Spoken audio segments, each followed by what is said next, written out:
ma jirta haweenay nin iska dhigtaa ilaa ninkeeda ayaa wuxuu iska dhigaa sida dumarka oo kale ma jirta haweenay qayle iyo xanaaq badan ilaa ninkeeda ayaan fahansanayn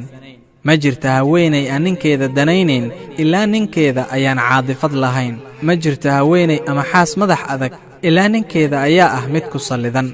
haddii ninku raganimadiisa iyo mas-uuliyaddiisa ka soo baxo haweenaydu dumarnimadeedii bay u noqotaa haddii ninku xaaskiisa fahmo xaaskiisu waxay noqotaa mid xasiloon oo deggan haddii ninku jeclaado xaaskiisa jileec iyo naxariis ayaa ka buuxsanta xaaskiisa haddii ninku ka dalbado xaaskiisa weliba si deggan wax uga dalbado xaaskiisuna way adeecdaa xitaa haddii waxa uu ka dalbaday ay yihiin waxaysan jeclayn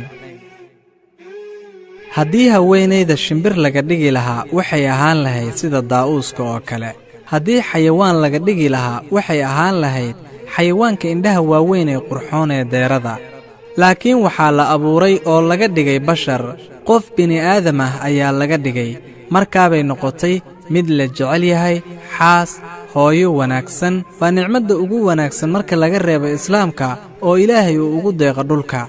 sababtoo ah waa hooyooyinkii barbaari lahaa waxa dunida ku nool haddii haweenayda arrinteedu aysan weynayn oo aysan sharaf ku lahayn agta ilaahay subxaanahu wa tacaala ilaahay kama dhigeen xuuriyaadka jannada uu ku abaalmarinayo ragga markay galaan jannada nin qoraa ah ayaa dumarka ka hadlay markaabuu wuxuu yidhi candhuuf yar biyo la eg baad u gudbisaan markaabay carruur idiin dhalaan waxaad u gudbisaan ood siisaan guri markaabaad ka heshaan diirrimaad waxaad u dhiibtaan qudaar oo keliya markaabay idiin soo gudbiyaan oo idin siiyaan oo idiin diyaariyaan cunto aad u macaan badan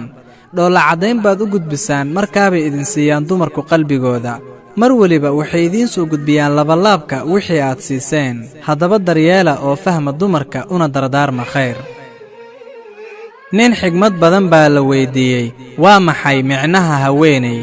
markaabuu dhoolla caddeeyey wuxuu yidhi waa loox ka samaysan dhalo waad eegaysaa oo gudaheeda baad arkaysaa haddaad masaxdoo tirtirtana nadiifnimo iyo qurux baa u siyaada markaas baad iska dhex arkaysaa waaba sida iyadoo gudaheeda kugu qarinaysa iyadoo xishoonaysa oo qajil iyo yaxyax uu ka muuqdo haddaad maalin jebisana sidaad u soo celiso way adag tahay haddaba iska ilaali inaad dhaladaas jebiso oo ilaali dhalada sida nebigu sallallahu calayhi wasallam hore u yidhi rifqan bilqawaariir war dhalooyinka ha loo naxariisto haddii dhalada dhulka lagu daayo way jabtaa haddaba dhowr oo ka ilaali dhulka oo yaysan kaa dhicin haweenaydu maaha ilaa waa soo baxayoo iftiimayoo kale